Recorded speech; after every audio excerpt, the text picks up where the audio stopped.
we've got the two different parts of Christmas here. You've got the cold, capitalistic, buy now or miss out version.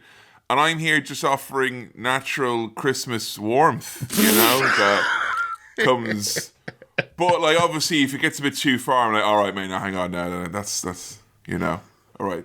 I need to tell you something. You need to all right, what's going on in there is a special day for him. We're not messing up any of this, all right? So we need it to be a little bit more, yeah? All right.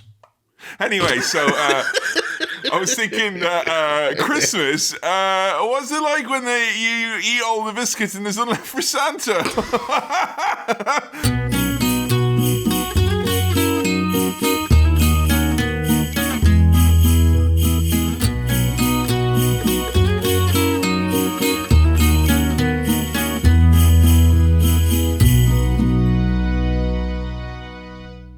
Cinema Swirl! Oh, it's this lovely Christmas present. I hope it's appropriate for my nephew and niece. Well, it is, because it's for ages episode 1 to 5. And once again, it's me, your old pal. Happy Christmas, Kevin, man. Joined as I'm always by the joy of the season himself. It's Happy Holidays, Sam Chaplin. Hello, happy holidays, everyone. Now, Kevin, I need to address that on the last episode that was posted on YouTube, there was a little comment.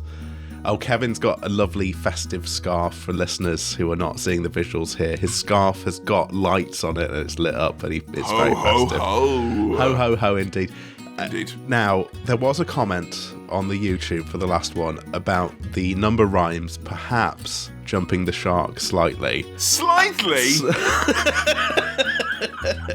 Where were you the last 100 episodes? And something about its ages episode 125. It's fine. I'm starting to maybe see where the voice of the people might be coming from here. I don't know. Well, you know what? Isn't that a right fucking fart on Christmas morning? I'm sorry. Well, actually, in fairness, you've given me a nice New Year's resolution, so I will, and I promise you, I will try harder. I'll try a bit harder. That's all I can promise you. I'll try a bit harder next year. 2025, you might think there's a rhyme there. There's not. No, but there will be. Yeah. 2025, I will try harder. There you go. There we go. Kevin, at the end of the day, I just want both of us to do better. I just think we can do better. So yeah. It's I made the mistake of having two series that got into the hundreds. Yeah. Kind of around the same time. And that's not been the easiest. All right, Mr. Success. Okay, no need to brag about your hundreds of episodes. I've been undone by my tenure. This is like the opposite of being like a teacher or a lecturer. Like, the longer I've went on, the more precarious my position has become. Look, I appreciate it, and it's a lot to have to do every time. I'm thinking about this seconds before we hit record as well, folks. This is off the top of the dome. This is not... when we do reverse swirl and I have to come up with one, I take weeks, nay months to come up with those. Why do you think we're going to do one of those like once or twice a year? We're workshopping the next Daniel Craig Bond rhyme as we speak. We've got the writer's room crunching those numbers and cranking it away, comparing Gronk with Sam's AI preferences. All the artificial intelligence in the world will help make this a more seamless rhyming operation. Sam, today we delve into the big bag of Christmas treats and pull out something of an no doubt festive variety that no one will believe that we're going to review. Today we're talking about Scrooged. Scrooged. No, simply no one will believe you. I can nick your chips and I can walk off because no one will believe you. This is a Bill Murray Christmas movie. You can nick your chips because you deserve to be Scrooged. Scrooged. I've not seen Scrooged. I don't know much about Scrooged. Do you know much about Scrooge? So I watch Muppet Christmas Carol every Christmas, so I know a reasonable amount about Ebenezer Scrooge and that, he's quite a cold, frosty, mean-spirited old man. Kind of feels like you're talking about Jack Frost, which we did for Swill a couple of years back. So that's a story about an old man who gets turned into a snowman because they're like, hurry up and die. They want rid of him by the new year, So I know about Scrooge. Like, he meets the ghosts of Christmas past, future, present, and then learns to be a better man and appreciate Christmas and be kind to others. This implies you can be Scrooged. Like there's a verb here. It's Scrooged. You have Scrooge has happened to you. You have been Scrooged. Like what's this, like? Do you yourself get Scrooged? Like, did Scrooge get Scrooged? Or it sounds gross the more we say. It does. Been Scrooged. Or it's like wrestling terminology. You know, like a kind of Scrooge what finish. Happened to your top there? You fucking Scrooged all over yourself. Jesus. Would you clean yourself up? That's awful. So, do you think it could be the case that if I'm like a ghost of Christmas yet to be, and I'm like, you're going into the grave whether you like it or not, and you're like, oh no, I'll celebrate Christmas, sorry, then I, the ghost, have been Scrooged because I have made someone see the light. That in itself is Scrooging someone, is making them see the light, you know? Yeah. I'm not sure I follow, but I kind of see what you're saying. I'm now thinking of, like, you know, You've Been Tangoed from the 90s adverts, that Scrooge will just come up and get you and then you'll be miserable. You'll be like Scrooge. You know, and you've been Scrooge. I think it's more the infectious bar humbug nature of being made to be miserable about Christmas. I don't know if Bill Murray is spreading misery again. So do you think Bill Murray in this is going to be like, because I mean, in fairness, if you see him in some of his, if you see him in the recent Ghostbusters offerings, he's basically a ghost. Yeah. Like, you know, there's kind of like, Bill Murray is almost opaque a little bit now. Like, you kind of see through him a little bit. Like, the spirit realm is calling him back. Like, oh, there's some dishes that you have to clean up in heaven or hell. I don't know. I don't know where he'll go. You know, is he a ghost? Is he a Tiny Tim character, for instance? Or is he, in fact, the titular Scroogery that's going on here? So I think I need to remind listeners, in case you haven't heard us talk about Bill Murray before, that we're referencing the fact that Bill Murray shows up at parties, does the washing up, nicks someone's chips, sings a karaoke song, and there's like, no one will believe you, I'm Bill Murray, and then scuttles away. Yeah, and I don't like how those stories about him have seemed to have gained a lot more cultural purchase than, like, you know, him being asked to leave sets and stuff in recent years. Like, that was kind of like, oh no, I don't want to read that AV Club article. That's a bummer, man. But he did the washing up. Yeah. Wow. Wow, what a guy. Your Honor, simply no one will believe you. So you can try him if you want. But, like, you know, honestly, like, you know, good luck. So all I know about this, I have seen, I think, the poster image, because I have I'm going to say Amazon Fire TV stick. I'm sorry, there's no affiliate link. It's just what I have. Sorry to all the Roku fans out there, but I've got a Fire TV stick. And you get little adverts at the top. And I think on like Freevee or Prime Video or something, Scrooge is on there. And he's got a kind of like, yeah, you know, like, listen here, see, kind of old gangster look to him. All right, so you're thinking this is going to be maybe a sort of period piece? Because I don't think he's coming across like Dickensian era Scrooge.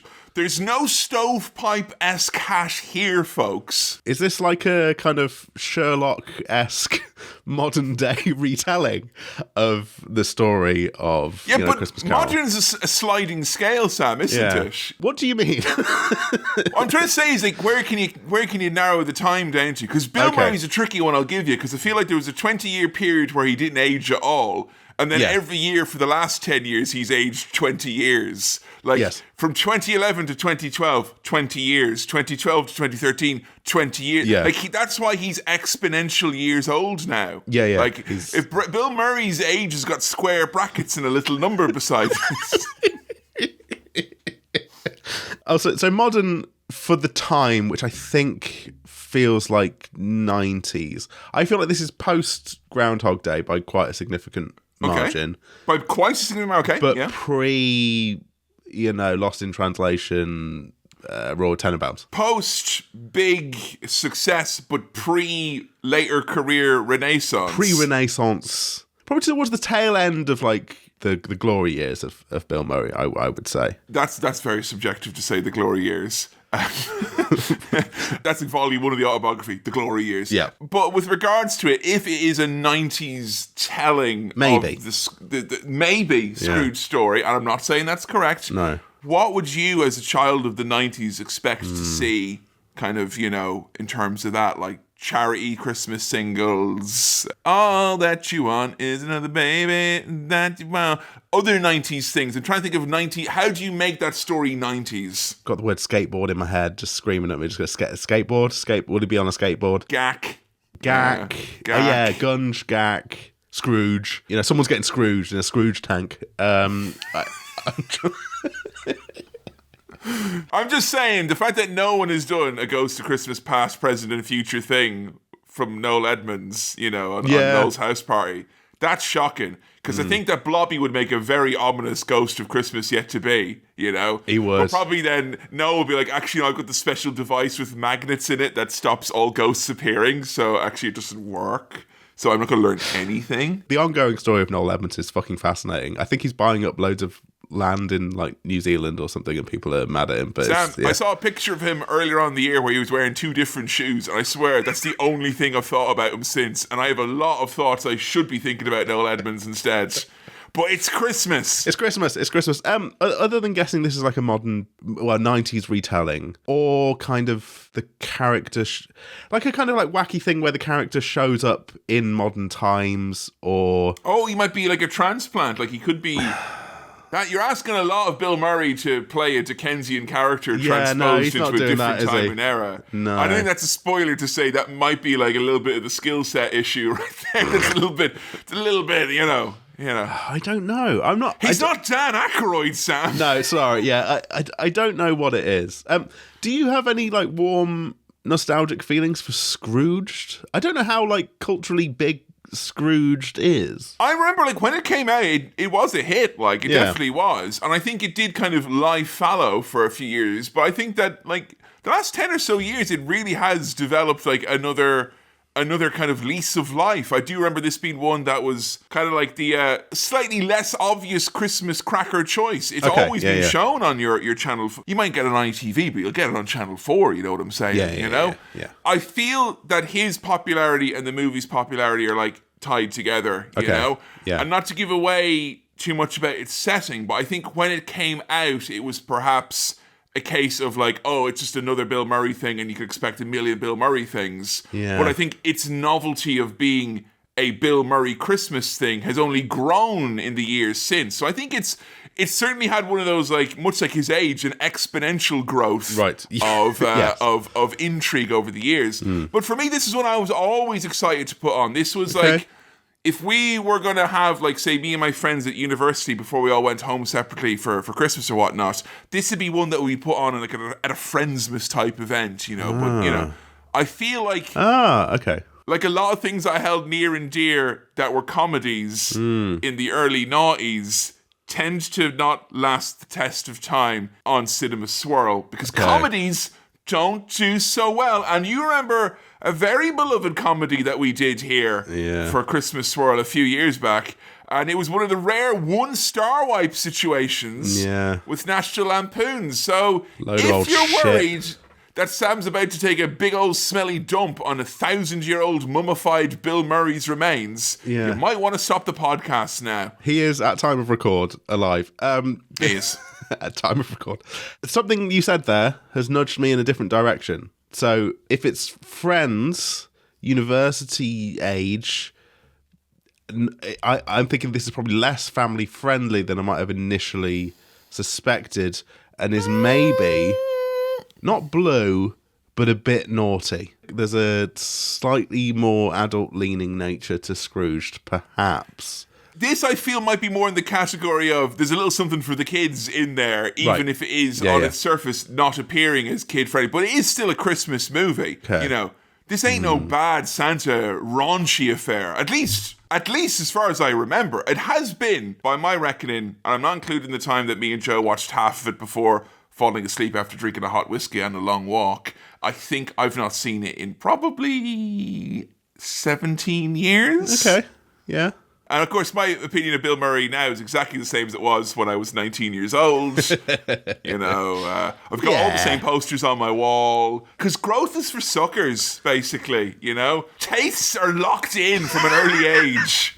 And if you deviate even one bit I'll make you regret it faster than you can make your head spin. Hey, it's been 10 years since we started doing Cinema Swirl, more than 10 years. So our tastes have probably changed since we reviewed some of those early films. That's true. Just something to think about. Maybe you might be less fucking harsh on comedy. Maybe. You know? What is this? Like, you know, do you like hate comedy or something? No, Like, I love comedy. I love comedy. Yeah? I love silliness. I love daft things. I just, you know, some of them Come on, we don't pop them on here then, though. It seems to be like, you know. pop on all the, you know, dusty old shit. What the real kind of dregs, you know, the kind of the crap, a load of old crap is what you put in front of me. It's reasons for this that Sam's never going to hear my 12 Days of Christmas as inspired by the Blues Brothers. You know, it's fine, you know, or Come All Ye Faithful in the style of Caddyshack. Like, there's going to come a day where we're going to have to do Caddyshack, and it's like, we're just going to lose, like, anyone 40 plus is going to give up on this show forever. I don't know what to expect with this. I think comedy, maybe a slight lean towards the raunch and a bit of the character of Ebenezer Scrooge. There's a Christmas buff I think we need to address. Okay. When it comes to Cinema Swirl, at Christmas time, I do feel there's the potential for a movie to get a slightly more generous appraisal because of the Christmas buff. Is your tree up, Sam, as of time of record? Yes, it is. Yes. How's the Christmas feeling? I know you were sick, and we also had to review Jingle All the Way too. Both of those things probably set you back at least 7 days. I'm feeling Christmassy. It took a little while, but I'm into Christmas mode. I've watched the Richard Curtis animated Christmas film that's just come out on Netflix, That Christmas. Don't tell me about... I didn't want to know about that. The algorithm chose not to reveal itself to me. Why would you? I've watched it. It is exactly what you'd expect. I still cried.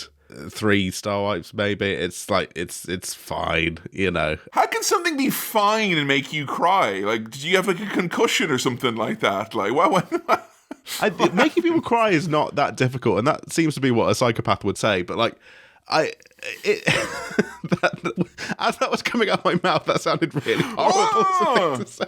But I think you could. There's a science to that. There's a formula that you can follow, and that doesn't make you, you know, clever emotionally, but it works. No, the bits that were supposed to make you cry made me cry. So is it easier to make someone cry than to make them laugh in that sense? Because you say it's so kind of like there's kind of formula that you can hit. Like, just saying, like that stand-up tragedy idea that you and I were kicking around a little bit. Like, I think the circuit could be ready for it. Tragedy without a filter. I think with a film, when you've got music and picture and dialogue, and you know the formula, you can direct people towards the tear zone. You can really bring them down. But that's not what... Look, I feel Christmassy. It actually did put me in a good Christmas mood watching kind of a crap Christmas movie. It was fine. It's fine. So you're at the Curtis crying level of Christmassy right now. Yeah, okay. Yeah. As is British tradition. I think... in the spirit of Christmas, I'm going to be optimistic. I think you'll have a good time with this. Because I think it's got all the hallmarks of the, not going to say the era, that era of comedy. And I feel like, at the very least, that, seems we're not watching it all the time, that's got a nice appeal to it. I feel this is the type of thing that gets me into the Christmas spirit. All the stuff around this. But I'm very well aware that could be coming into a post-swirl with, I'll be honest, a Nottingham Grinch. We can't afford one of them this year because our council's run out of money. Have we got any lovely mail in our Christmas bag? We have. Why don't we open that up then? Let's head into the mailbag.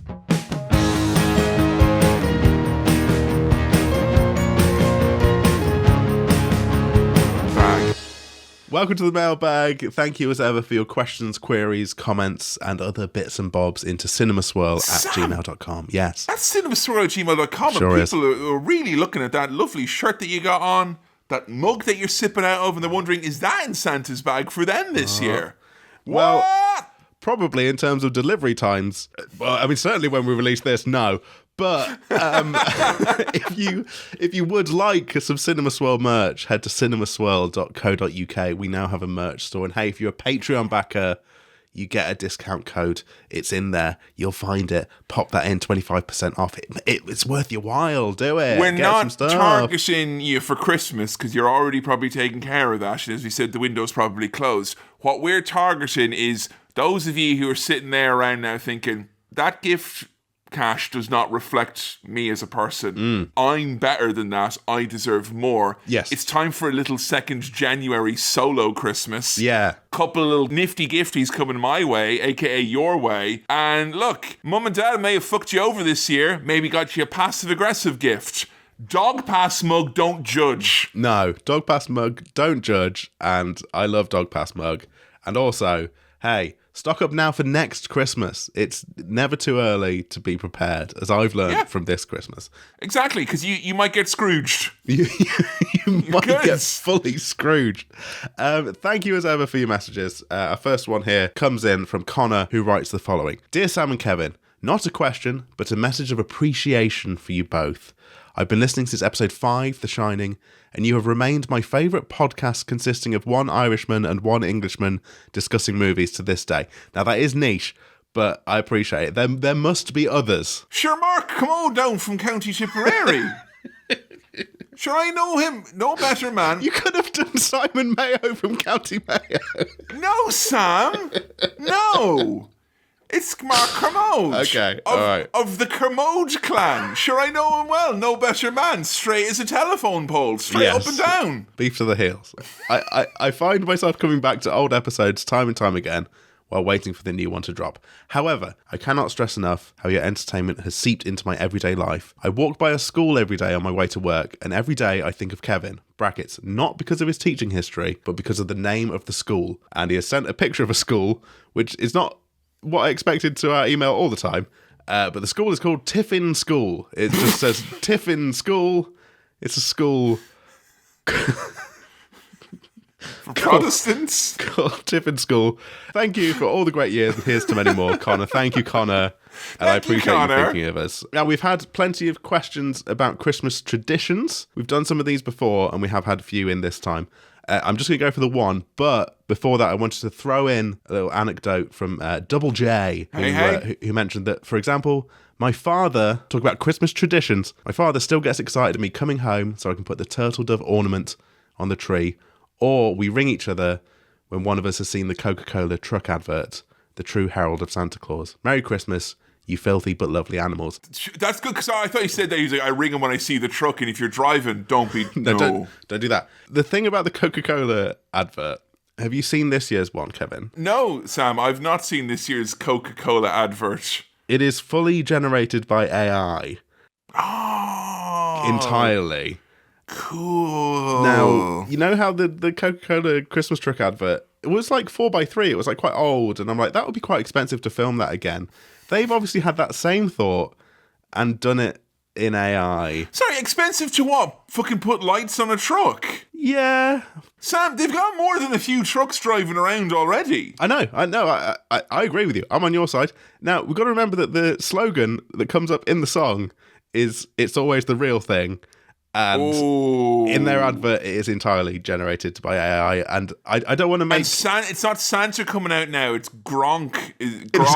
Merry Gronkmas. Gronk comes out. Yeah. It is quite sad in a way. And I don't want to ruin Christmas for Double J and Gronk, stop showing me the racist right-wing gifts. This is what the list says I have to. On top of your Christmas list, No! Yeah. It's a real shame, but I don't want to spoil Christmas. Anyway, right, now on to the actual Christmas tradition question, which comes in from Luke. What was a holiday tradition you did as a child that you hated to do, but you were forced to do by parents? And really, I just want to read Luke's anecdote here. For me, my parents made us eat a full breakfast first before opening presents. Then after breakfast, the cleanup had to happen. And then Dad would fall asleep. That's clearly just because the parents are hungry after a long night of playing. That's so funny. Imagine how hyper... I want to open Pokemon. Eat this full breakfast. Also, having a full breakfast on the day when you also have a Christmas dinner is wonderful stuff. Honestly, Sam, I'll be very straightforward with you. Yeah. The first time I was introduced to the concept of a light breakfast was it Christmas? Yeah. Because we'd all be like, oh, we're going to have like a big dinner in like, a couple of hours time or whatever. So just a small, like, a full breakfast. When you say full breakfast, that can invoke everything from fucking black pudding to porridge to kippers and Jesus, Mary and Joseph. The fact that this was a tradition and happened every year, and the same pattern happened, and the dad fell asleep, and the presents wouldn't be opened until at least 11 a.m. Wow. Looked right to us an eternity as a kid. He must have some fucking self-control and power over his instincts and vices, this Luke now. That's fucking incredible. That's amazing. Whether the parents realised it or not, they were like, people would pay tens of thousands of dollars to train their children with that level of, sophistication. You fall ass backwards. Yeah. Wow. That's what they do with hitmen, like, for Christ's sake. Yeah. Ultimately, Luke, you learnt a great lesson. And if you look into the contents of your Christmas stocking this year, the instructions on how to enter the Swedish consulate in Marrakesh and take care of that piece of business, and it's all there for you. You're not allowed to open your gifts until after you've killed them. Yes. Kevin, did you have any traditions that you didn't like or that you were forced into for Christmas? Mass. Oh, Mass. yeah, that'll do it. Fucking mass. Yeah. Fucking mass. Oh, I'm so excited. I'm bouncing off the walls. It's Christmas Eve. Nothing's going to calm me down. 3 hours of Father Heaney will. What time does mass happen? It would vary depending on where we would go. Okay. Because my parents went through these different phases of like not wanting to go at a certain time, because I think that obviously if you went to midnight mass that was legitimately at midnight, like we'd be all hyper and they'd be too tired then to do all the Christmas stuff. So we used to like drive like 2 towns over to go to another rando fucking church. Right. So that was the thing. Like, so you have the years you're like, all right, I'm going to the normal church. I'm used to my guy,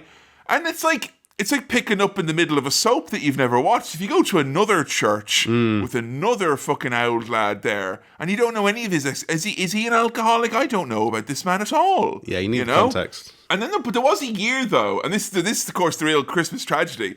There was a year when I was like in my teens and my brother was in his later teens, where we came to church one day, and for whatever reason, the choir they had on offer was just 2 old lads who'd rolled down from the fucking pub, and they were fucking steaming. And there was probably a couple of other, ladies in there to plumb out the numbers, but these lads had their Beamish and they were fucking loud. So every time it'd be like, and now it's time to hear the hymn of how the Virgin Mary gave birth, not in a nice private hospital, but in a dirty old fucking...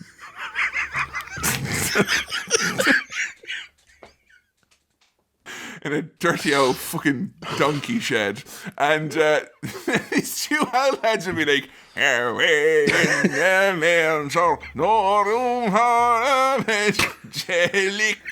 Lord Jesus. And we laughed so hard that the next year, when we're like, look, it was like 10:30. We're like, we're making moves. We go to midnight mass or what? And then my parents like, we're not going this year.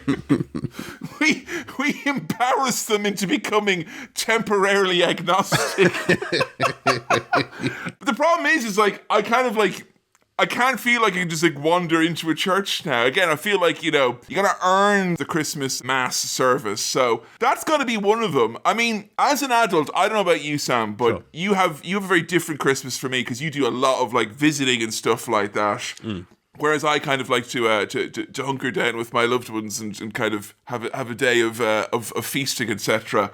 But as you get as an adult, it is hard to strike the balance between I don't want to wake up at 2 a.m. in the morning anymore, but also I can't sleep in too late because it's a great day. Yes. So I've kind of went back and forth in my head. I still don't know the ideal time to wake up as an adult at Christmas. Yeah. 8 feels too early. 10 feels indulgent. 9 feels... It's not as simple as that, though, is it? No, that is a tricky question for, I suppose, childless adults in particular. I would think so, because obviously, if you have a child, you have absolutely no agency whatsoever over your That's own not your time. choice anymore. That's not your choice anymore. I'm sorry. Like, you can create the illusion of choice. Yeah. But I've always said that 9 was the tardy man's 8 anyway, to begin with, Sam. So I'm not really sure. What I will say is developing Christmas traditions. Yes. It's never too late. They're always great. Like, last Christmas Eve, me and Joe were at a loose end because it's a Christmas Eve. Oh, it's not Christmas. Well, Yeah. we went to Chinatown and we did fucking karaoke. And there was no one else there. They gave us the room for fucking hours. They gave us free drinks and they had it all full of Christmas songs. So we went from like all night singing Christmas songs, came home next day, was like, they had no voice on Christmas Day because we've been singing all night. And we're doing it again this year because that's the Christmas singing. You got to get that in there. That sounds perfect. Yeah. It's a lovely tradition. What am I going to eat in Chinatown, Sam? I'm only going to a Chinese restaurant as well. Oh, Just yes. like in yes. your American's favourite movie, Oh, no. The Racist Christmas Story. Don't sour that nice new tradition that you've come up with invoking that horrible movie. I don't want people to think I'm doing it because I'm inspired by it. I'm doing it in spite of it. Yes, because Chinese food is nice, and it's nice at Christmas. It's nice in cold weather. And last year, when I went to the Chinese restaurant, I wasn't the only Irishman in the Chinese restaurant. Because there was a big group of 6 Irish people, a big family who'd come over clearly to celebrate Christmas in Manchester, and they ordered so many chicken balls, I had to hear the manager say, "I'm sorry, sir, but we simply have no more chicken balls."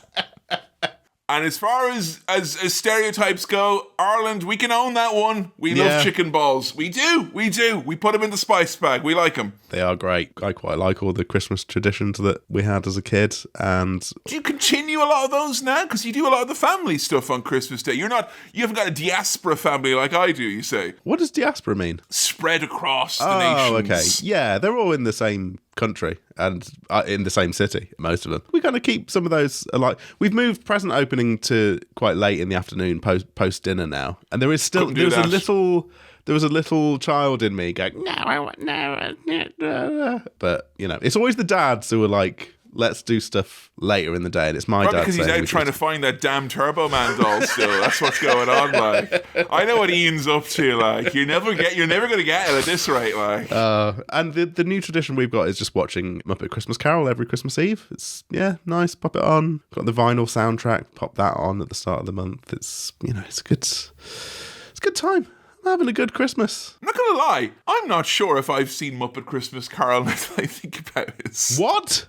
Like, genuinely, I'm thinking, Kevin, have I Jesus actually fucking seen Christ. this? Whoa, hold on. Wait. No, because you've just... If we've unearthed the best reverse swirl ever... I don't think I have. Well, don't watch it now. If you haven't... Okay. Sam, I'll be honest. I don't give much of a shit about Muppets, if I'm fair, like, Fucking hell. Okay, right. Let's scrap this record. No, right, next year, if this is true and you have not seen it, you need to not watch it for a year, and next year we do a reverse swirl of Muppet Christmas Carol, because that is So what huge. you're saying, Sam, is continue on as normal for another year. You got it. So many of the suggestions we had would do Muppet Christmas Carol, and I was like, well, I've seen that so many times, we can't do that. Never once thinking that you wouldn't have seen it. Yeah, it's funny because when we were doing the Add to Your Podcast Christmas show recently, Billy did the Christmas playlist, and he had a lot of Muppet shit on there. And I said some things backstage about the Muppets that might have almost spoiled the show. Billy was so crestfallen. I was like, I'm only joking. No, it's all right. You've not seen Michael Caine, like, jigging about to... Okay, all right. No, I don't know. I've not seen. I don't think I've seen it, to be honest. Fucking hell. So I'm so glad this was caught on... We've recorded this moment, because I didn't realise that was even a possibility that we could do Muppet Christmas Carol, because you haven't seen it. And remember this image, the image of me thinking that it's probably a bunch of overblown Muppet bullshit. Oh, Kevin. Okay, yeah. We'll clip that bit, use it in black and white next year on the video of, like, remember when you thought this. Oh, I'm so excited for next Christmas now. That's what you wanted for Christmas. Oh, I thought you wanted to Bill Murray. Well, on that very apt Christmas disappointment bombshell, let's go do a festive swirl. Ho, ho, ho! This episode of Cinema Swirl was brought to you with the support of our wonderful backers over at patreon.com/Cinema Swirl. $5 OTP backers get instant access to every episode of Cinema Swirl, our monthly exclusive bonus show where Kevin and I review bad films. And this month, for the holiday season, we've reviewed Jingle All the Way 2. That's right, we're going to get her done with Larry the Cable Guy, Santino Marella, other cast members in the sequel to the film Jingle All the Way. Wow, if you want to hear us talk about that, patreon.com/Cinema Swirl is a place to go. Plus, there's all the previous episodes. Oh, Santa's sack is overflowing with presents. Also, if you want some Cinema Swirl merch, then cinemaswirl.co.uk is the place to go. Right, let's get swirling.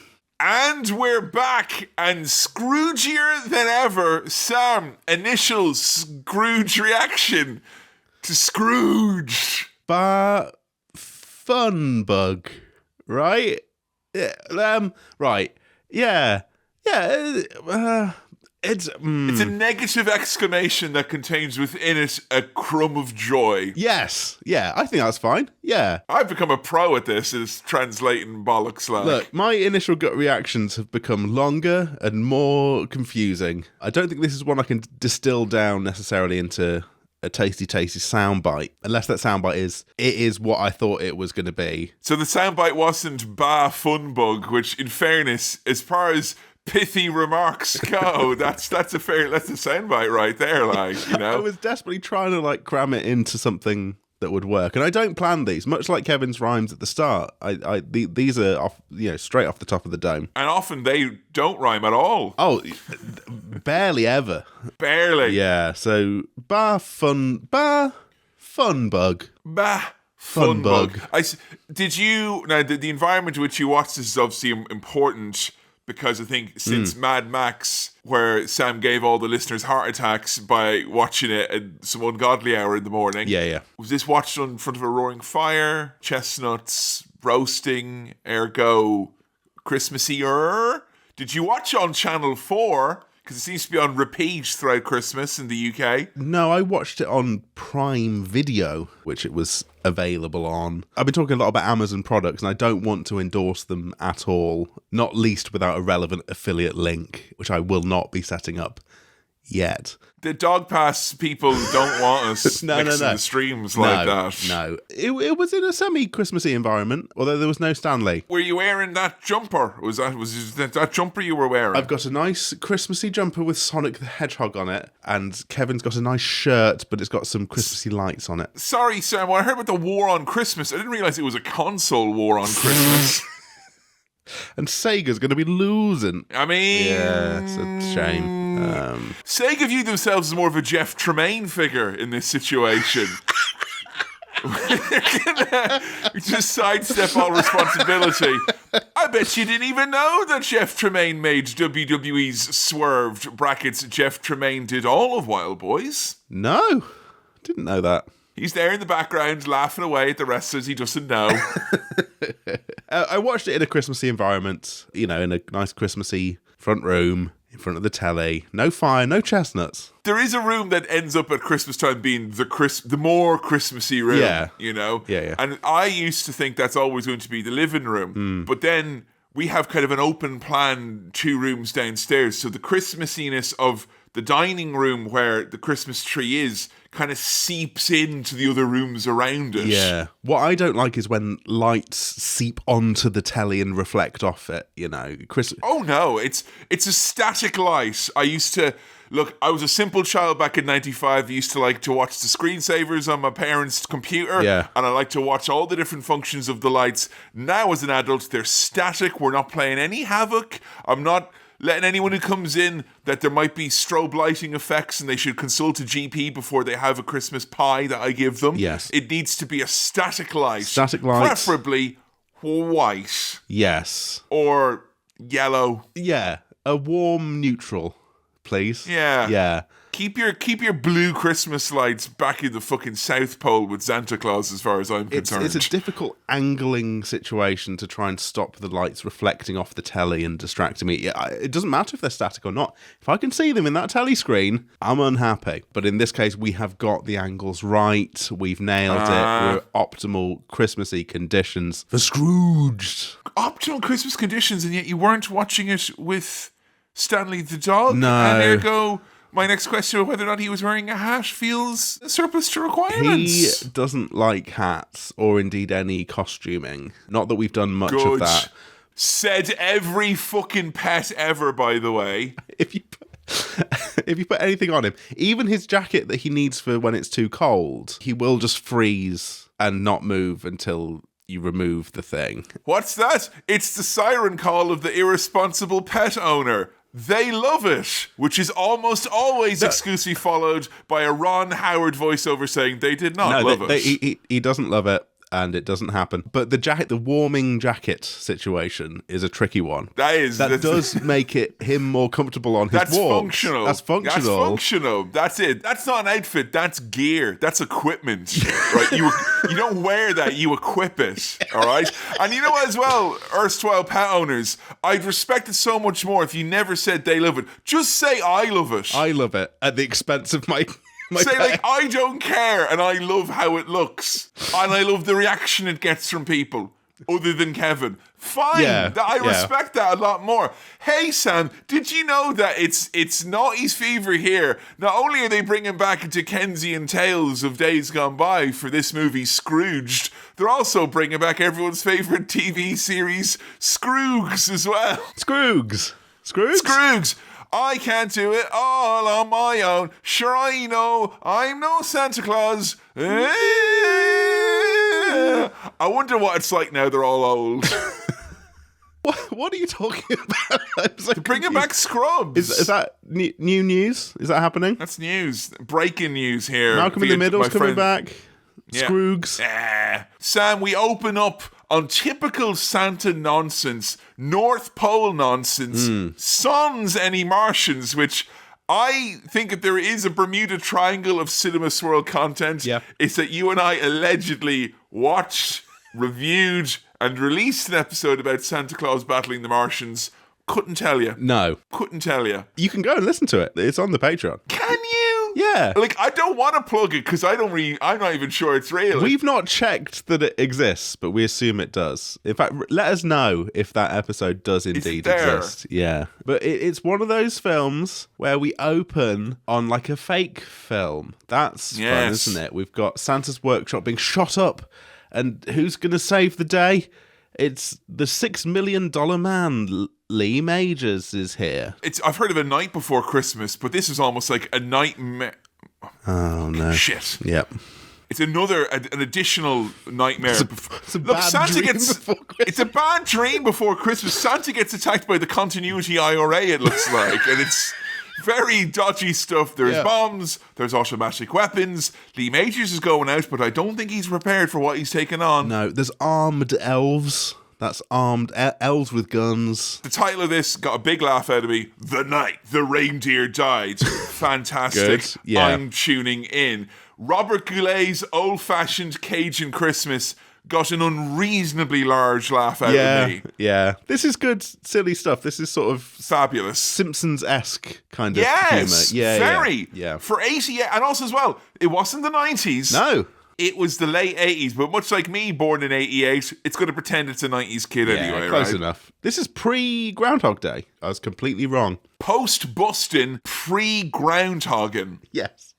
Bill Murray is here, and he's a TV exec. The worst kind of person. He's here playing Frank, the TV boss. This is the kind of the era when we're led to believe there's good TV execs, and then there's a few bad eggs who spoil it for all of us. And look, I'm an IBC viewer, Sam. You know, we're an IBC household. we'll be watching The Night the Reindeer Died, like as we do every Christmas. But I feel like this was, for the time, good parody, good on the nose, but it's also suffered from that what seemed like, no, this is crazy over the top for the, like, this feels milk toast by comparison. Yeah. If Netflix could honk out something half as decent and thought out as The Night the Reindeer Died. I mean, look, Robert Goulet's old-fashioned Cajun Christmas is a lot more thought out than a very Bill Murray Christmas ever was. True. Him rattling around the set going, I don't have it anymore, I'm sorry. I've already cashed the check.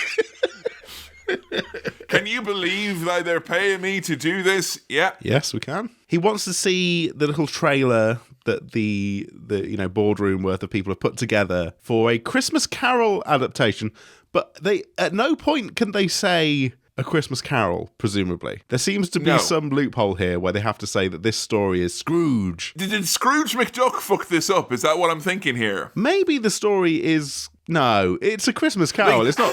Have Disney been playing fast and loose with this fair use business forever? Like, you know? Come on now. It doesn't make sense that you wouldn't be able to say the title but could say all of the characters and the author and...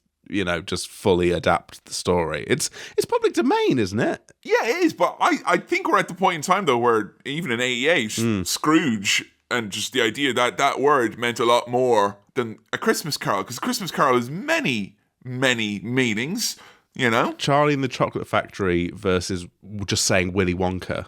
That's the issue here. We've got... Yeah. It's a Scrooge... Oh, we're going to watch Scrooge. You know what I'm talking about. And this is usually the part of the episode where I'll say something stupid like, oh, make sure you tune in for my dramatic Disney Plus series, Ebenezer, which is debuting this. And it probably will. It might exist, is the problem. Yeah. We actually got a message between the pre and the post swirl where someone said that when you were asked for the fantasy book of Santa and Christmas Swirl's gone by, you correctly cast J.K. Simmons, and you're on track to destroy Hollywood at the rate that movie's losing money. So good job, supposed representative of cinema. Yeah, it's tricky that I've done as good a job casting as an actual casting director of a film that has performed poorly. I'm like, Sam is not fiscally responsible for the money that Red One may or may not be losing. Hand over fist. Is Red One a sequel to something? No. Okay. No. It's not like Xbox One. No, and what I resent about Red One is that it's handling its whole business of this kind of, it's just important to come back to this. Like, the pandemic's over. You can't play the, I know it's not a great movie, but I bet we're glad to come back to the cinema. I was there last week. Yeah, watching a better movie. A much better movie. Here's the real shit, right? Yeah. Here's the proper heart-in. We don't want boring old Scrooge, acid rain, drug addiction, international terrorism. Your life depends on seeing Scrooge. That again, like, I hate to say this movie's best laughs were all delivered right at the top of the show. Yeah, but they were. But like, not to say that the rest of the movie wasn't any good, but these were my favorite laughs. Yes. The noise when they said drug addiction, it was proper brass eye. This also. International terrorism, and then a plane exploding. Again, it really puts this at a place and time. Bill Murray tried to warn people about 9/11, but no one would believe. Like, if you're going to tell us about this, don't be doing up your mate's dishes at the same time. No. It doesn't give you an air of credibility, Bill. Scrooge. It's the real dramatic. We're heading into the 90s. We're heading into the Attitude Era. We need stuff like this. And look, Sam, I know you do a very good job on the Patreon spots, but like, I'm just kind of saying, like, you know, like, do whatever the sexy version, sex them up with sheer horror and worry, like, okay. Yeah. Because, you know, Santa versus the Martians is on there, and your life, like, it may depend on it. I don't know. You should check it out. Bill Murray. Dishes. Nobody will believe you. Scrooge. Drug addiction. Look, he's a simple man, and he has to exhibit strength on Christmas. Yes. So he's firing guys off that board where... I know we do a whole movie-long thing about feeling sorry for a guy, but by the looks of things, he's one of the top-paying executives in a high-ranking network, you know, in New York. He'll be fine. Well, I don't. This little dork played by. You know who this is played by? I mean, I know the voice. I know the voice. Oh, Bobcat Goldthwait. That's it. Yeah. I knew the name and I knew the voice, and sure now I have the voice to the name. But I didn't want to look at his face. I didn't want to, so I didn't. I couldn't put a name to a face now. Mr. Frank, do you think that maybe this doesn't have any... Grace, can you fire this guy? Great stuff. Look, they've got hot new news coming in here. It's a new era. The 90s are upon us. And another thing that they've probably hit the nail on the head here, there's a lot of animals out there wanting to watch the telly, so maybe we should start, But don't show them any costumes. Don't show them any stuff like that. They don't like it. No, because when you put costume on an animal at Christmas, it makes sounds like Bob Gold. Bob Gold. Wait. Bobcat Goldthwait. There's basically kind of a montage of Bill Murray's character Frank here just being a non-stop bastard. I do like when a film piles up the trimmings of this character is a piece of shit. It's a veritable buffet of badness here, Sam. How did you feel Bill did playing this role? Because surprisingly, he fit into the role of being an arsehole shockingly easy. It's pretty good Bill Murray stuff, this, I think. I don't think that can be argued. It's classic Bill Murray being Bill Murray, being a bit of a jerk, shouting occasionally, quipping, being a bit sarcastic. It's decent stuff. Rolling his eyes. Yeah. Meets his brother, who's come to visit him, where we get a semblance that he wasn't always this way. And Bill is like, as much as you're going to get him trying to act in a movie like this, it means that when there's a scene where the dialogue runs on a little bit too long, he'll slip in a little New York twinkle into his voice. But generally speaking, it is just Bill Murray playing the role of, imagine if Bill Murray wore a suit and someone told him he got to pretend to be in charge of this network for a day. What's your go-to adaptation in your mind of A Christmas Carol? Like, what do you think of when you think of that story? Or do you think of... You don't have one? It's probably Blackadder Christmas Carol, I guess. Yeah? Particularly when the bit where they sing the song and then he punches them in the face. I can't stress enough how mad it is that Kevin hasn't seen Muppet Christmas Carol, which to me is the gold standard and the measuring stick against this. I'm comparing notes of this character is meant to be this character, and I know those characters well enough because I see them in the Muppet film every year. So the thing is, we did a little bit of a deep dive on this in the old HQ, aka my brain. You try fucking walk a mile in my brain, man. You'll find out that I hadn't seen that movie. It's actually a very Muppet Christmas movie that I had seen instead. From 2002, which is very much the Renaissance era of Muppets. After Muppets in Space, the movie which when I pointed at it in the cinema one day, I said, "Mom, look, Muppets in Space," and she went, "I'm not going to see a movie about fucking Muppets." So they bounced back very well from that into. Okay. I wasn't even telling her she used to go. It sort of explains why you haven't seen Muppet Christmas Carol, if that's the message that you get from your mum. I'll say what everyone hears in the best scenario at Christmas. We'll do it next Christmas, all right? Yes. We'll get you gifts next Christmas, all right? We'll do a fucking dinner next Christmas, all right? Jesus. Now eat your Bill Murray. Some of the characters, there's a slight difference, but I get what they're trying to do, piecing people in. Like the brother is kind of the maybe nephew or someone, and there's a Tiny Tim. There's all the different characters slotting in here. Something very loud and very scary breaks into Frank's office. There's a lot of moments of peril, I guess we'll call it. Yeah. And I don't usually care about this much other than when I'm presented with a movie that tells me at the top of the hour, this is PG, but then the little drop-down menu comes and it's like PG references to suicide, drug use, swearing, alcohol, sex. Like, it's the rogues gallery of all the things that usually would stop it from being that. And they have some little moments of terror along the way. Like when this fucking zombie smashes down the door with his hands coming through it. That's some straight up Day of the Dead shit going on there. I do love that Frank understandably just tries to shoot the shit out of this zombie. Yeah. And he's not got a regular gun like you and I, blue collar people, would have. He's got one of those fancy pearl-handed guns. Ooh la la. Yeah, he's got his Christmas gun out. You gonna put your nice Christmas gun? You're gonna shoot me? Oh, is the bullet made of caviar? I imagine that'll hurt. I like that the undead man does the little trick of drinking, and then all the booze comes out of the bullet holes. That's Yes. a good bit of cartoon business. By all accounts, he is a dusty old man full of green dust. Yes, he's Frank's old boss. He's been dead for 7 years. Frank respects him. He's like, you're the man who invented the mini-series, as it's like claimed to fame. That's big, Which is man. good. That's huge. He'll get his flowers at the turn of the century, folks. Don't you worry. Look, mate, you're going to be visited by 3 ghosts. It's happening. I'm telling you that. You've been bad. I always kind of forget this element of Christmas Carol, that there's not just 3 ghosts. There's the harbinger. There's Yes. the kind of the ghost messenger as well. Yeah. And I kind of feel like if there was a school play and you're like, oh, I got cast as one of the ghosts. Did you? I'm the harbinger of the ghosts. It's like a classic comedy night. You got 3 acts and you've got an MC. You got to remember the compare. It's maybe the most crucial role of all. He's really owled. He's been there for ages.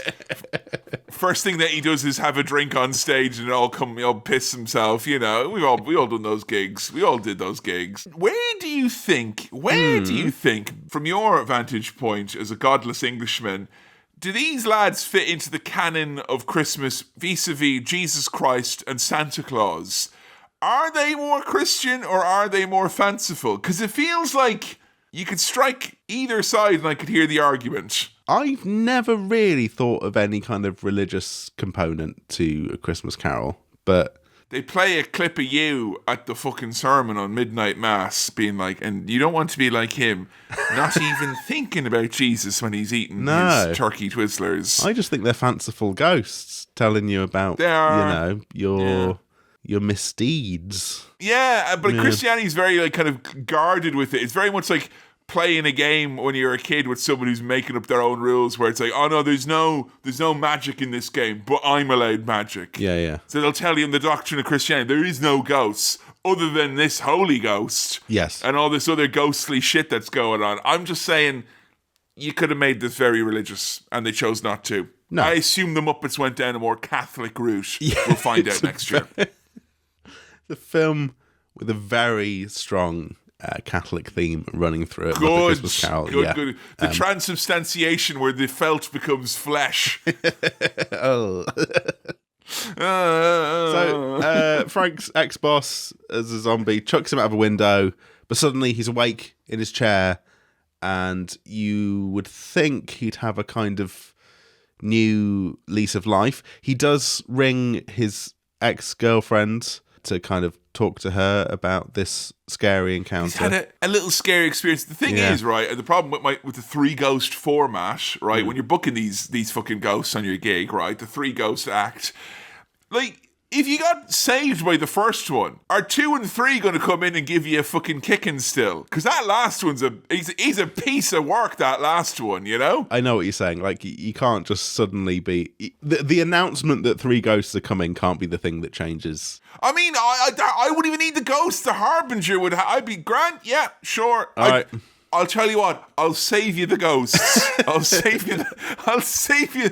Use them for someone else. I'm fine. You don't need to do... I'm grand. Harbinger, message read loud and clear. I'll pay their train fare. Just you tell them to stay at home. I don't Invoice need me. it. Yeah. Invoice me. It's all right. Frank's mad promo, his advert with like drug addiction, terrorism, has literally killed someone's watched it. Yay! It's the most wonderful time. And he kind of used that as being like kind of a Night of the Living Dead type. Oh, this is good. Someone's died. Let's advertise. Yeah. Good. He's on the set of this Scrooge live TV special that's happening. Oh, what a mess. Why are they doing it live? His assistant, Grace, her son, is visiting the set, and Frank's furious. He's like, who's this little kid?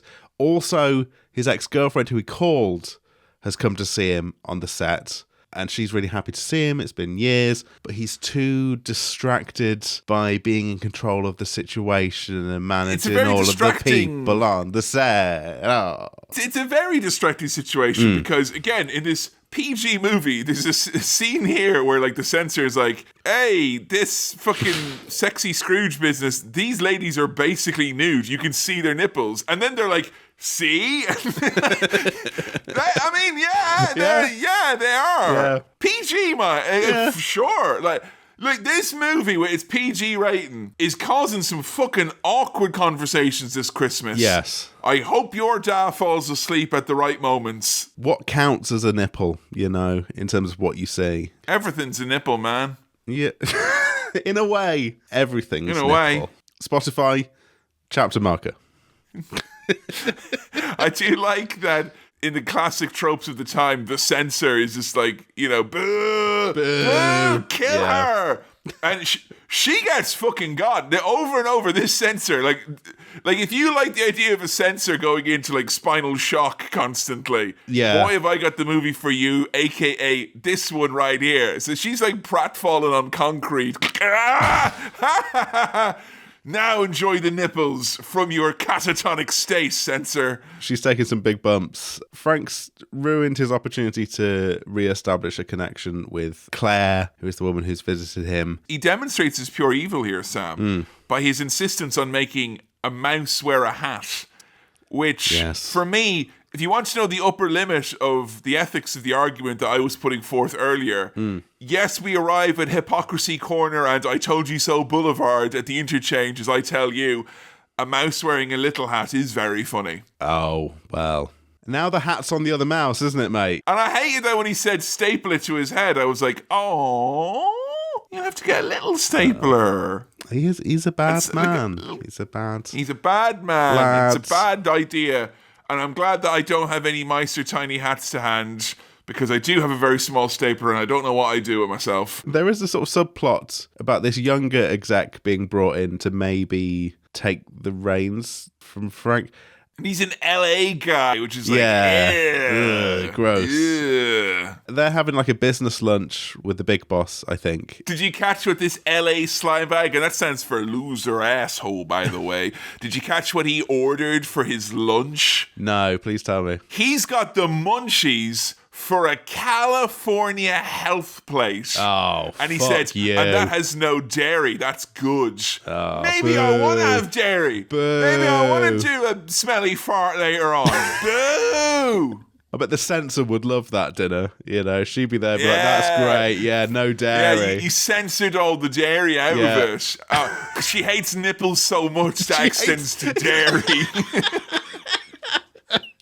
He's at this lunch and he keeps seeing scary shit. He's seeing like eyeballs in the water. He sees a fucking man on fire in the restaurant, like a waiter on fire. It's got a kind of slightly Twin Peaksy vibe from what I understand Twin Peaks to be. Just like creepy shit going on. No, that's wrong. Yeah, no, well, yeah, no. It's more like it, because it's like a scary eye, and you know. They do that in Twin Peaks, and it's in the. Look, all of that to say, Bill Murray, he's got a good scream on him. It's a kind of Homer Simpson fucking scream. It's a real it's good. It's a yelp. He's very paranoid that any of these people are the ghost. The first ghost? Yeah, because he's that's the thing is, it's like when they give you a delivery window of like 2 hours and you're kind of on eggshells for the whole time, you know? Narrow it down. I think the modern ghosts have got tracking on it, but you have to give them a special code before they'll traumatize you. In trying to escape all this horror, he gets into a taxi with the ghost of Christmas Patsy. It even says so on his little taxi ID. It's like, I am the ghost of Christmas Past. Yeah, this is the good old days when you were allowed to chomp on cigars and be a ghost and still be a taxi driver, but they can't do that now because of the unions and special effects. I kind of recognise the guy, but I don't know where from. Felt like there was probably a point in that guy's life where if there was a Tom Waits biopic, he was a shoo-in for it, but instead... He went down the ghostly route. Where he is. He's getting a flashback to when he was a little baby Bill Murray growing up. We find out why he's so fucking weird, because he watched too much of the goddamn television and he got veal for Christmas. Yes. Which, that's a luxury cut, I'm not going to lie. His dad was a real jerk and he watched loads of telly.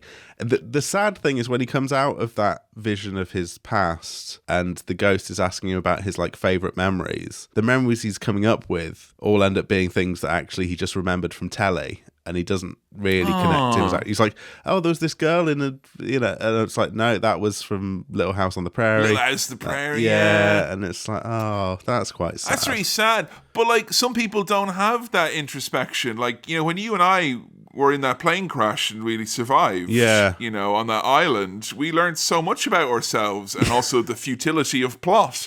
So, it was a big part of growing up. I'm trying to think now, if you made this film, you'd have someone be on their phone. Yeah, and all of their memories would be memes, and they just, Yeah, on their phone all the time, and yet no one to call or talk to. Oh. That should be the middle ground. Tell people to start get off their phones. They should be like, use it to call someone. Yes, use it as a phone. It's a telephone.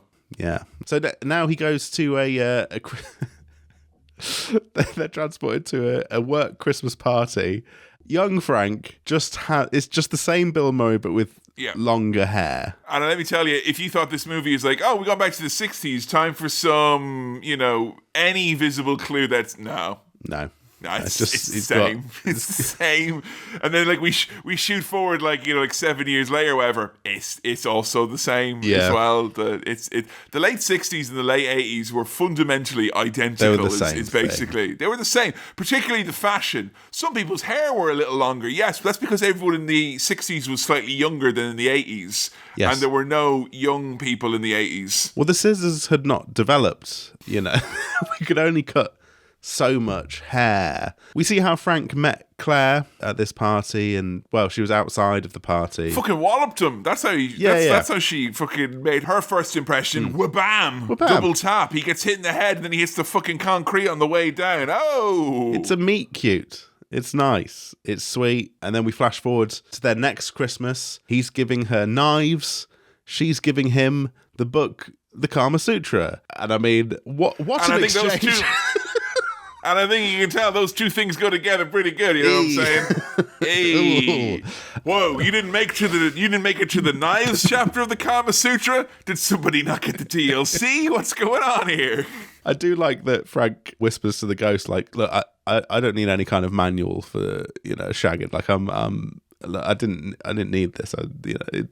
He's still trying to show off to the ghost that he's a top shagger. I mean, like, I think Kama Sutra should be translated to its original meaning, which is how to be a top shagger. Yeah. But like, they want the kind of, the brand name or whatever it is. I understand, that's all right. Sure.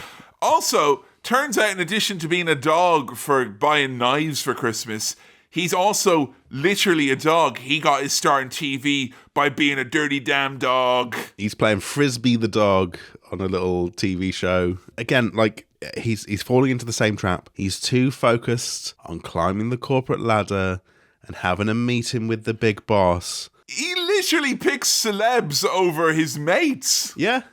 The whole film is an extended Pepsi Max advert. It is, and unfortunately Pepsi Max I don't think was out at the point in time when we were travelled back to here, so no. It's kind of screwed, nothing you can do about it. Kind of Scrooged, nothing you can do about it.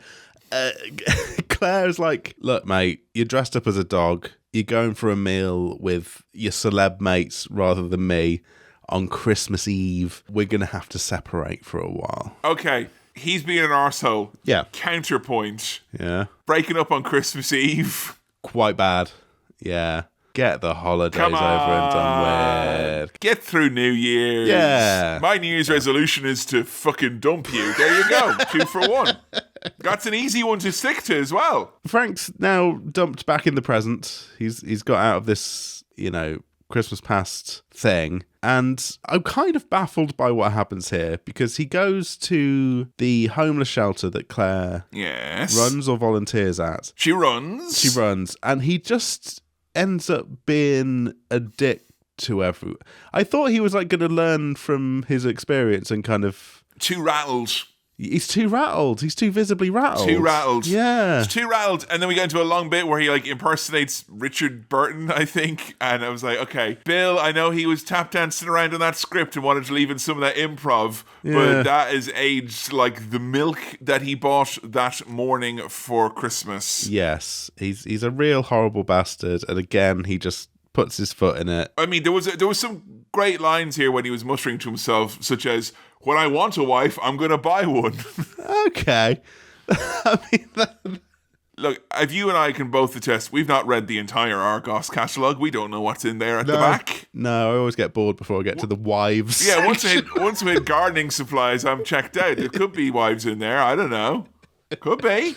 Could be. You never know. So, we've had the Ghost of Christmas Past. We've now got the Ghost of Christmas Present, who is Carol Kane, who I recognise. She's a piece of work in this, huh? Yeah, she's just very aggressively violent. Yeah.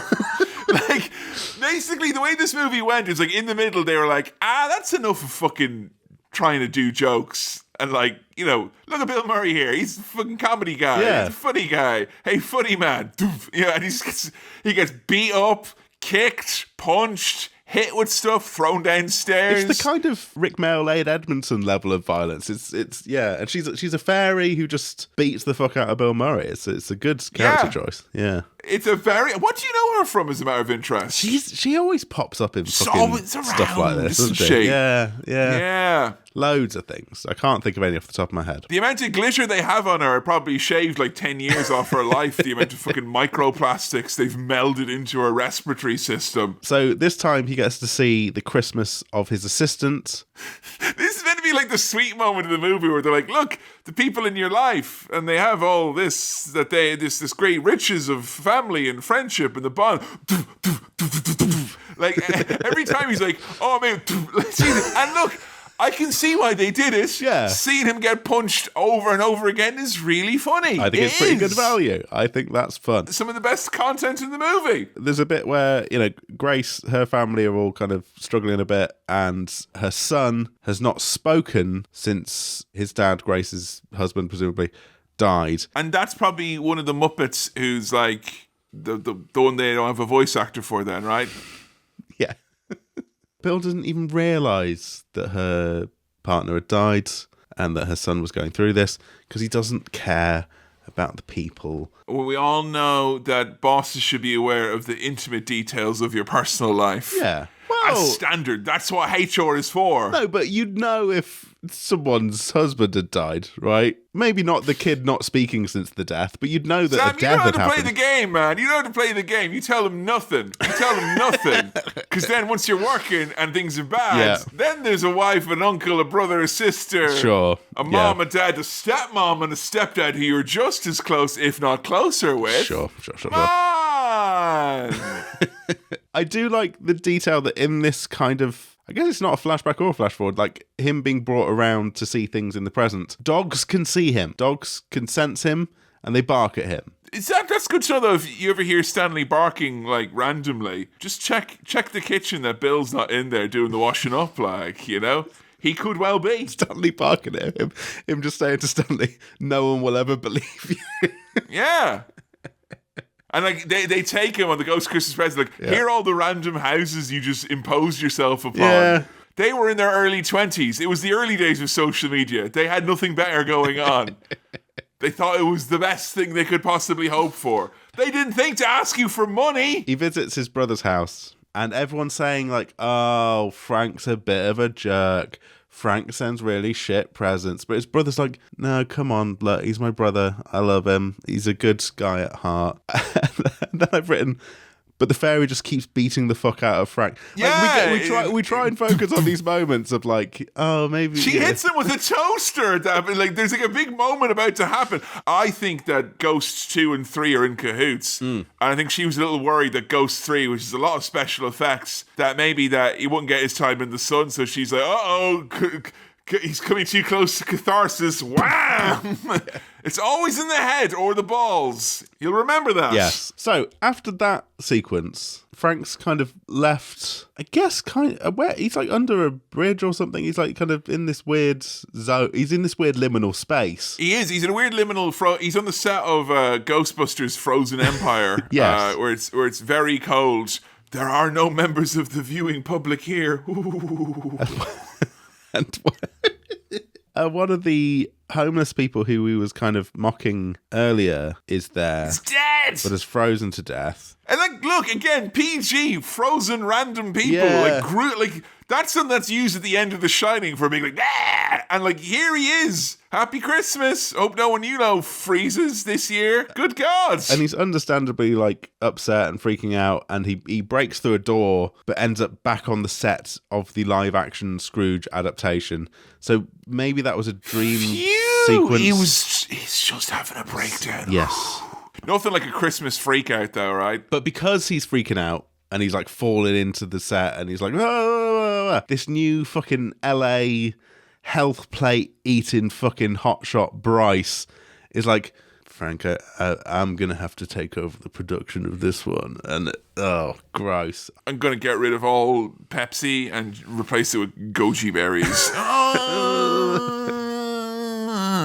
You can't take dairy out of the story of A Christmas Carol. It's not fair. No, I'm afraid. I mean, it's not really the same, is it? No. Like, you know, Christmas is about dairy, especially if you're lactose intolerant. Yes. Look, they were heavy-handed with the ads with the dairy industry in Ireland growing up. We used to have ads where they're literally like, sure, why don't you just put cheese on whatever it was you were planning to eat? Have more cheese. Eat cheese. Have more. Yes. And butter as well. Lots of it. It's good for you. Butter lubricates the system. I do love adverts where you don't get them often, at least not over here, where it's just like, this advert comes to you from dairy or the meat industry. Like, they've all got together and gone, buy meat. There's one that's going around once a year, which is the one where it's like, tender stem broccoli. It's slightly better than broccoli. Because I didn't realize tender stem is a brand. Like, that's No, it's not. It's like, you know, it is. It's not a brand. It is. It's a variety of broccoli. No, it's a known copyrighted style of Not broccoli. copyrighted. No, it's not. It is. What you and I would refer to normally is, if we grew it at home, it should be broccolini. But it's tender stem broccoli is a devised, marketed. It's like the way that Hoover and vacuum cleaner are not interchangeable. No. One's a brand. Right, I'm going to have to look into that later on and work out what's going on with tender stem broccoli. I know what you're thinking. Kevin's in the pocket of big broccoli. No, broccolini is smaller. It's not. That's not. It's different. Let's get our fact checkers in on this one, and we'll report back to you. But I'm not having that, not for a minute. So, Frank is not visited by another ghost just yet. No, but do you notice that the blood moon was rising? He was sent up to his office, and there was a red moon. Oh. So, assumedly, the previous two ghosts have respawned now, and he has to go through all that again. All the bokoblins are going to come back and get him. Sake. Yeah. Oh no. He's visited this time by Bobcat Goldthwait / Elliot Loudermilk. There's an active shooter on site. I'm gonna kill you and then myself. He's got a fucking shotgun, and he is legit just mad about being fired. He's on the booze. He's lost his wife. He is quite a good, unhinged, terrifying character. You wouldn't be doing that in a PG American Christmas movie now, would you? No. You know? Because I'm just thinking, like, comparing this to Jingle All the Way 2, how far America has come and changed. You can't even do a joke about an active shooter anymore in your Christmas movie. Apparently, that will make it not PG. But it is a probably more than the ghosts, the most terrifying threat of this movie. It's just a madman. It's so scary. Yeah. Because he keeps shooting at his head. And Bill's already got a concussion from the Ghost of Christmas Present. So he's kind of like, and he's all like drooling and he doesn't know anything. And he's pointing guns at him. Shooting his head off is the name of the game. Frank he escapes into a lift and meets the horrible Grim Reaper-ass looking Christmas future ghost. Boy, Wow. This guy's a piece of work. Had a little peek in the rub. Go on, sure. Have a little peek in it. It is honestly one of the most upsetting things I've seen all year. Yeah. I had forgotten how, horrible... kind of little kid watching this, and there's all these twisted, mangled, berserk ass faces, Yeah. Yay, Christmas! And there's there's a tally in there, right? There's within the... They use the telly to kind of, because the Ghost to Christmas Yet to Be is this kind of anomalous figure, so his face changes. It looks fucking incredible. Yeah. A lot of the effects in this movie for Pretty a good. little Christmas bit of holly jolly are fucking fantastic. So the kind of flash forward that we get is Claire as a grumpy old socialite being just as mean-spirited and horrible as Frank. Yeah, I'm sorry, but this is one of these things that's not aged well, because it's like, oh, look at her now. And it's like, I don't know, like, you know, that's the style, right? Like, she's got, I mean, the makeup was popping. She's in a liminal space. The kids love liminal spaces these days. They do. She's, you know? It's a good place to be. But the point is, she hasn't stuck to her morals and vision. She's been corrupted by Frank's nonsense. It just feels, though, that in spite of all that this character would have some sort of substantial gay following. Like, you know, because she looked, she looked iconic. Admitting to doing sociopathic stuff, that's not going to stop. Come on, that's all right. She's iconic. She's serving Christmas yet to be, is what she's doing. And we have no choice but to stand. Right, after that, we see Frank's own cremation, both from an outside perspective, a PG film, and from inside the coffin, we see him freaking out and like burning alive and trying to get out of there. Is that Kermit in there being like, no, miss me? But it's a musical, so he's singing a song in there. I don't want to die. Is he like... Because he wouldn't even need to go into the fire, Kermit. Like, I think I feel like Muppets are the type, because they're all so old and made of such fucking horrible, toxic shite. Yeah. I reckon he'd crank up the temperature in the room enough and they'd fucking burst into flames, you know? Yeah. They are deeply flammable, those lads, so you gotta be careful with them. Whereas Bill Murray, he's basically fire retardant. This lad is fine. He can survive. Put him back. Like, he's one of the few lads, if you cremate him, you're like, put him back in, you know? I don't know if it's just me, but that scene was genuinely... It was horrible. Quite fucking horrible. Bit frightened. If I was a kid watching that, and PG, I would be frightened. Between the active shooter, that scene, and a lot of the ghoul... There's a lot of ghouls. Yeah. I'm going to call it what this is. This is a Christmas comedy horror movie, Sam. Yeah. That's what it is. Yeah. It is so that. I suppose the story of A Christmas Carol is, by its nature, scary. This is the turning point for him, because he's like in this coffin, like, I don't want to live, and then suddenly gets out of it, and he's okay. He's in the real world. He's like, I'm alive.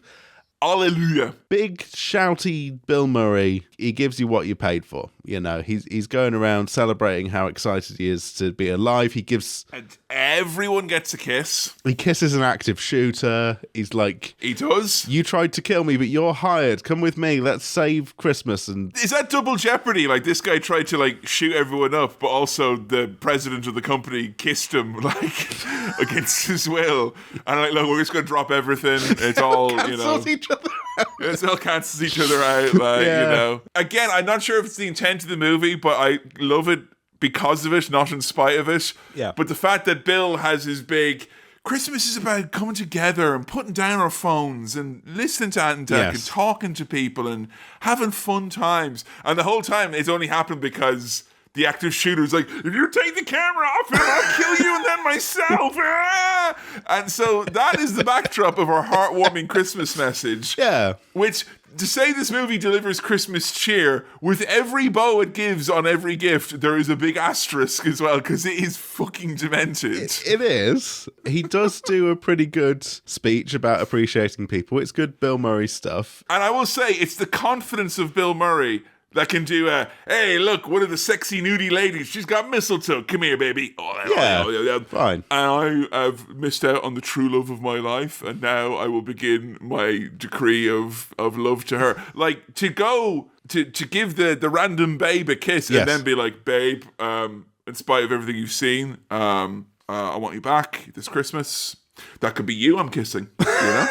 There's a little sneak peek of what you could be missing out, yeah? You're missing out. I guess that's what's happening this Christmas. He manages to get the little boy who hasn't spoken in years or ages since his dad died to say, God bless us, everyone. But what you don't see is Bobcat Goldthwait behind the little kid, but you need to fucking say something. The old ways are best sometimes, Sam. And I will say, in spite of itself, because of the brow sweat that develops on Bill Murray, might have been that third line of Coke or Pepsi that he did, but he sounds genuinely unhinged at the end. Yeah. And the fact that they're like cutting to people watching it being like, yay, as opposed to like, call the fucking police. All right. Yeah. Never mind the shooter. This guy's going to do something really, really regretful on live TV. It's Christmas. during the speech, there are, words jumbled up a bit. I think deliberately to imply that kind of craze. Manic.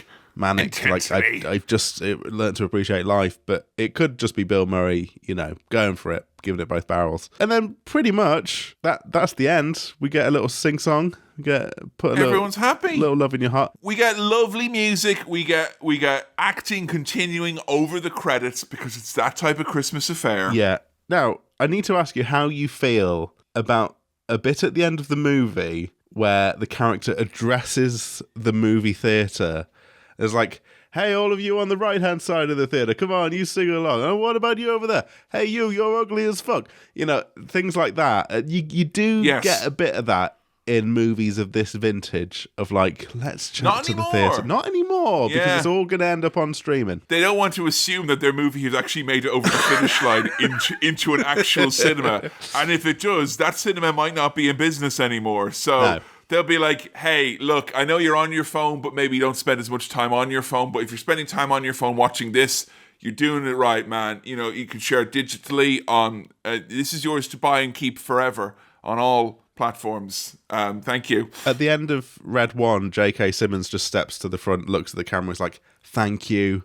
Thank you so much. Thank you. However you're watching this, thank you, thank you, thank you, thank you, thank you. Goodbye. And an extra special thank you to Sam, who made it all happen. Thank you, Sam, for casting me in Red 1. And that's Scrooged. We've Scrooged it. I think its qualities are not necessarily just it's funny and it's a Bill Murray thing. No. I genuinely think it's like, if you know someone in your life who's like, loves horror movies, loves weird shit, loves kind of like... There's been a great boon of dark kind of humor and content in the last few years. Yeah. This is not, as is often advertised, as like, hey, it's Bill Murray doing a Christmas movie, woozle wazzle.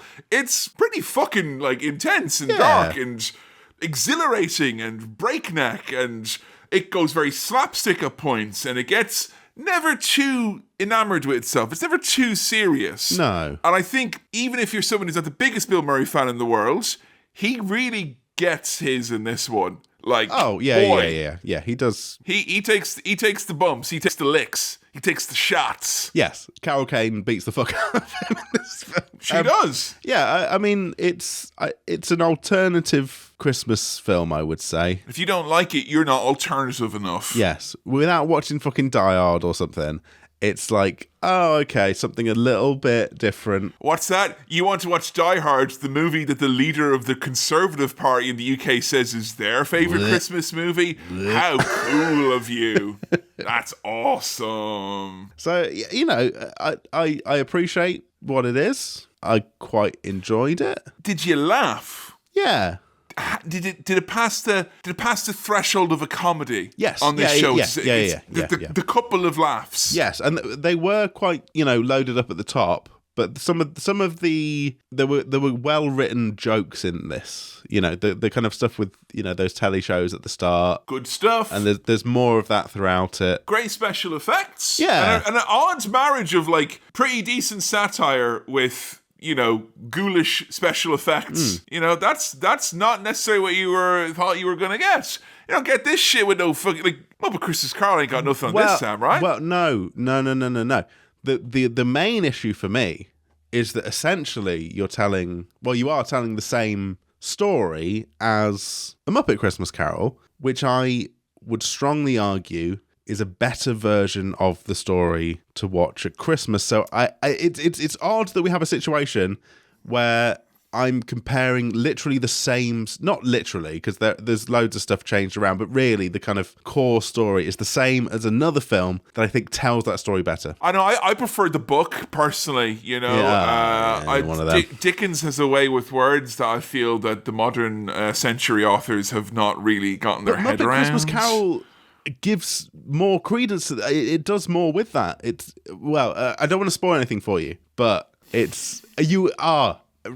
so excited for next Christmas. But I do enjoy this. And maybe the Muppet Christmas Carol thing has kind of helped my enjoyment of this, because I have the that. familiarity. Yeah. And it's nice to see a kind of twist on that. It didn't wither and die against the blazing hot sun of your favorite Christmas movie, which is good to know. But was there anything that you didn't like, I guess, is my main question. Because I know you're not the biggest comedy... I say you're not the biggest comedy fan.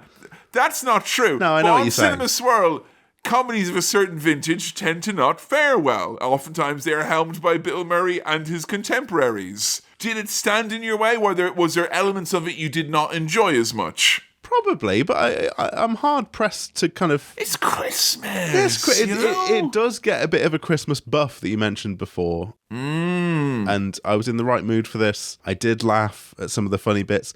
I really quite enjoyed Bill Murray's whole performance, his whole shtick. I think it works perfectly for this character. Would you watch it again at Christmas time? Yeah, or maybe. Is that too much Christmas caroling? No, I think it's worth sticking on. It's a bit of fun, It's not the best thing in the world, but it doesn't have to be at Christmas. That's the real meaning of Christmas. Yeah. You don't have to have the best Christmas. No. You just have to have one that's better than last year. You just have to have Bill Murray. Yeah. And then beat him up a bit if you're not you're feeling it, Yeah. Well, on that enormous Christmas bombshell, all that's left, Sam, is to ask for your Christmas star rating for Scrooged. Scrooged. Drug addiction. International terrorism. Bill Murray. No one will believe you. 3.5 star wipes. You ho-ho heard it here first.